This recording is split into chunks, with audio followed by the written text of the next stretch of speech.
Okay. Some of the flowering plants வந்து they will use insects and animals for pollinating agents.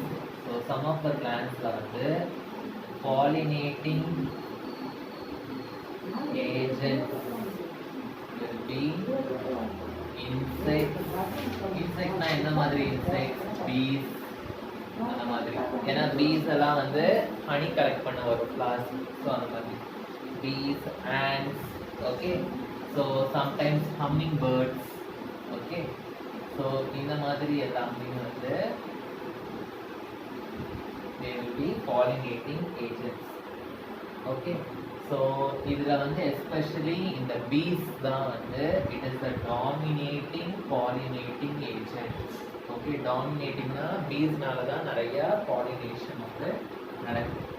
Dominating pollinating agent in the biotic plants. Biotic plants அப்படின்னா என்னன்னு போன கிளாஸ்ல நான் சொன்னேன். Biotic plants அப்படின்னா the plants which use animals for pollination, அதுதான் வந்து biotic plants. Okay, so sometimes reptiles, okay, rodents not trees lay வாழ்ற animals, okay.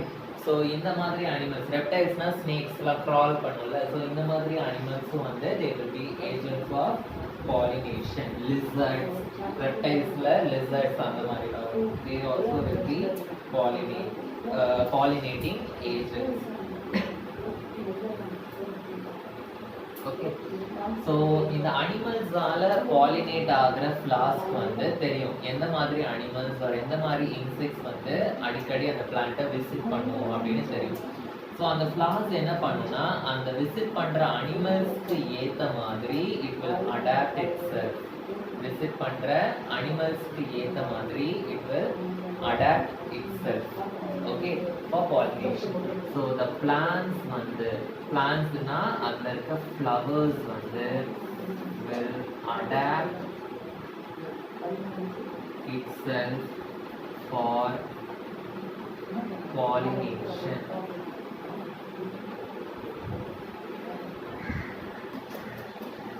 So insect ஆல pollinate ஆக போற plants வந்து it has to attract the insects. So attract the insects னா அப்ப அந்த மாதிரி plants வந்து எப்படி இருக்கணும், அந்த flowers எப்படி இருக்கணும், the flowers which are going to be pollinated by insects, it has to attract the insects. So attract the insects னும்போது the flowers should be very large, colorful, color இருந்தாதான் it will attract the insects, and it should have a very sweet fragrance, and it should have lot of nectar. Nectar na enadhu? Honey, okay. Then only it will attract the plants, okay. So large irundhaதான் it can be. Small irundhaduna it will not be pollinated by insects. Small irundhaduna it will be incapable for pollination by insects, okay. So இந்த மாதிரி flowers வந்து nectar, honey and fragrance colorful இருக்கிறது வந்து it will attract bees. இப்போ நம்ம ஹவுஸ்ல எல்லாம் பார்த்திருப்போம் ஈ. ஸோ ஹவுஸ்ல எல்லாம் நம்ம சும்மா சாதாரணமா ரோட்ல பார்த்தாவே வந்து ரொம்ப டர்ட் இல்ல குப்பை இல்ல ஏதாவது அனிமல்ஸோட டாய்லெட்டு அந்த மாதிரி இதுல தான் வந்து ஹவுஸ் ஃப்ளைஸ் போய் உட்காரும், ஓகேவா. ஸோ அந்த மாதிரி ஹவுஸ் ஃப்ளைஸை வந்து அட்ராக்ட் பண்ண போற ஃப்ளவர்ஸ் வந்து it will not give sweet fragrance, it will give a foul smell, okay. So flowers which attract flies or beetles, beetles na vetikli madri, okay. So they will secrete a foul smell, they will secrete a foul smell. So இப்போ வந்து இந்த ஃப்ளவர்ஸை வந்து இந்த insects வந்து visit பண்ண போகுது, okay. Visit பண்ண போகுது அப்படின்னா இந்த இன்செக்ட்டுக்கு இந்த ஃப்ளவர் வந்து ஏதாவது ஓகே. ஸோ இப்போ இந்த ஃப்ளவர்ஸை வந்து இந்த இன்செக்ட்ஸ் வந்து விசிட் பண்ணுது அப்படின்னா இந்த ஃப்ளவர்ஸ் வந்து இந்த இன்செக்ட்ஸ்க்கு ஏதாவது ரிவார்டு கொடுக்கணும். ஸோ இந்த ஃப்ளவர்ஸ் என்ன ரிவார்ட் கொடுக்கும் இன்செக்ட்ஸ்க்கு? It will give nectar. It will give nectar to the insects.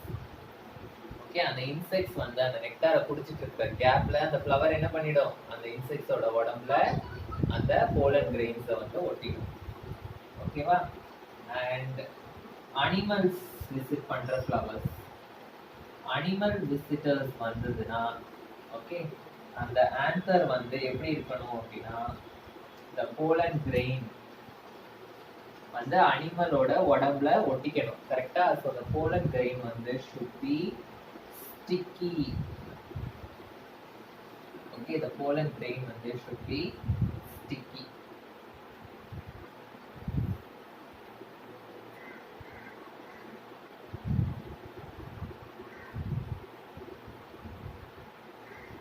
சில ஃப்ளவர்ஸ் என்ன பண்ணும் அப்படின்னா நெக்டார் கொடுக்க முடியாத ஃப்ளவர்ஸ் வந்து இன்செக்ட்ஸுக்கு முட்டை போடுறதுக்கு இடம் கொடுக்கும்.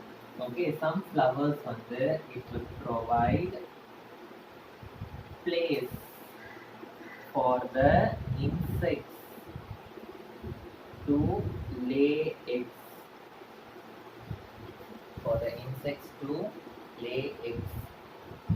ஓகே, ஸோ அந்த பிளான்ட் இல்லாம இப்போ கேட்டர்பில்லர் பட்டர்ஃப்ளை எல்லாம் எடுத்துட்டேன்னா அந்த லாவா கேட்டர்பில்லர் எல்லாமே வந்து எங்க இருக்கும்? It is in the plant. கரெக்டா? ஸோ அந்த பிளான்ட் இல்லாம அந்த இன்செக்டால அதோட லைஃப் சைக்கிளை முடிக்கவே முடியாது. ஸோ அந்த மாதிரி இந்த ஃப்ளவர் வந்து அந்த பிளான்ட் வந்து will provide the place for the insects to lay eggs and complete the life cycle. Okay. For example moth அப்படின்ற ஒரு இன்செக்ட் வந்து it lays the eggs in the locule. இந்த லோக்யூல் வந்து எங்க இருக்கும்னா அந்த ஃப்ளவரோட ஓவரியில இருக்கும். அந்த இடத்துல இது வந்து என்ன பண்ணும் அப்படின்னா என்ன பண்ணும்? It will Leh it's X. So அந்த எக் அது லே பண்ணும்போது என்ன ஆகும்? அந்த மாத் உடம்புல ஒட்டிட்டு இருக்கிற அந்த போலன் கிரெயின் வந்து இந்த ஓவரி கூட சேர்ந்து பாலினேட் ஆகும். புரிஞ்சுதா?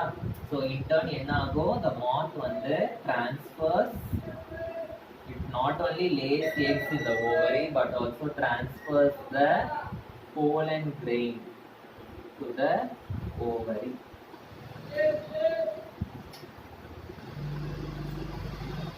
ஓகேவா?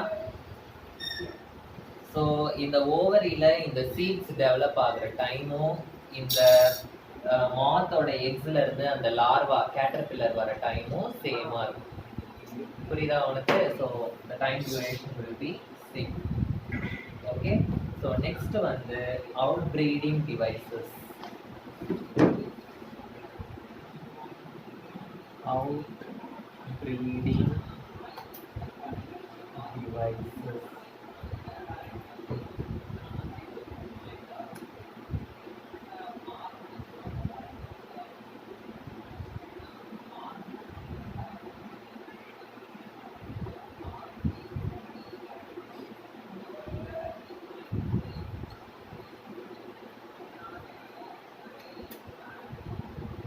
அவுட்பிரீடிங் டிவைசஸ் அப்படின்னா என்னன்னு தெரிஞ்சுக்கிறதுக்கு முன்னாடி நமக்கு இன்பிரீடிங் அப்படின்னா என்னன்னு தெரியும்.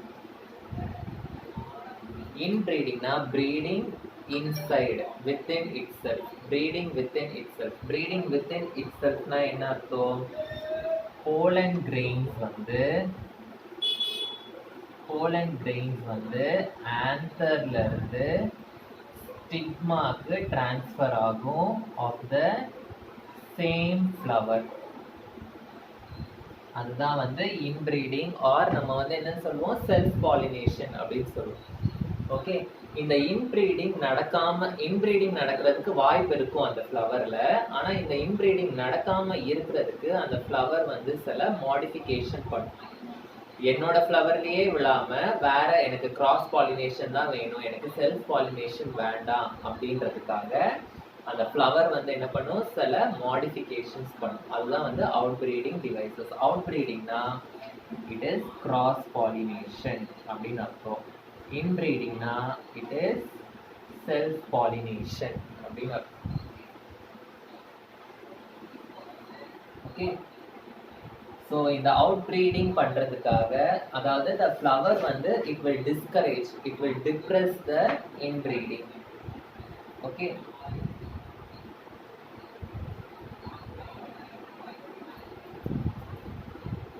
ஸோ அந்த ஃப்ளவர் என்ன பண்ணும் அப்படின்னா, அந்த ஓவியூல் வந்து எக்கா டெவலப் ஆகுறதுக்கு முன்னாடியே வந்து it will release the pollen grains.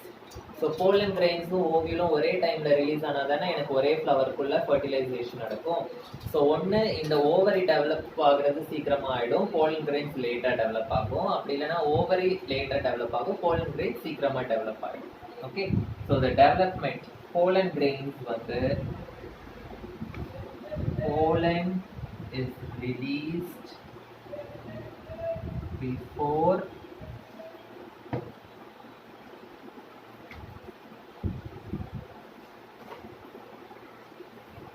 the stigma becomes receptive.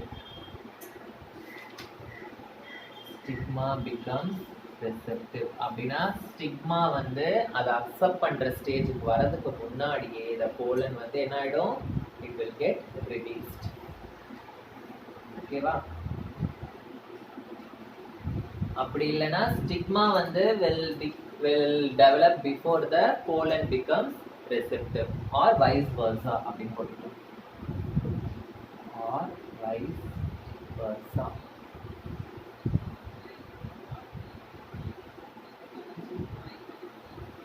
So இது வந்து என்ன ஆகும்னா, it will prevent autogamy. ஆட்டோகேமினா என்னது? செல்ஃப் பாலினேஷனை it will prevent. Okay. So this mechanism is called as the genetic mechanism.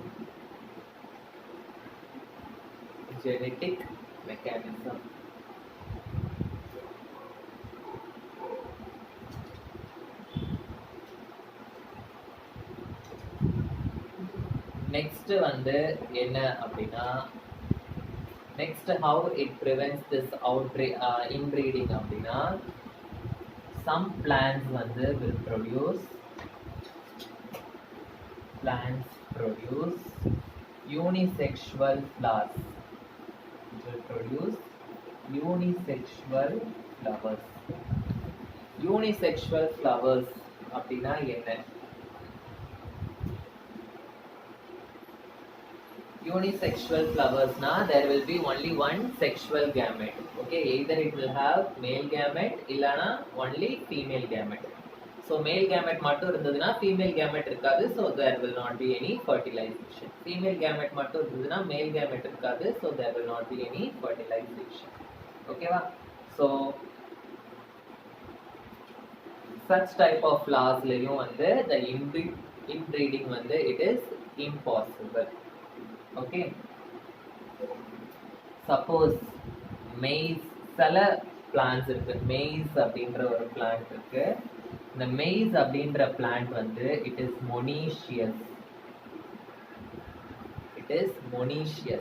Monoecious அப்படின்னா இதே பிளான்ட்லயே 2 டைப்ஸ் ஆஃப் ஃப்ளவர்ஸ் வந்து எனக்கு வளரும். Okay. It will have a மேல் flower and a female flower. Have a male flower and a female flower.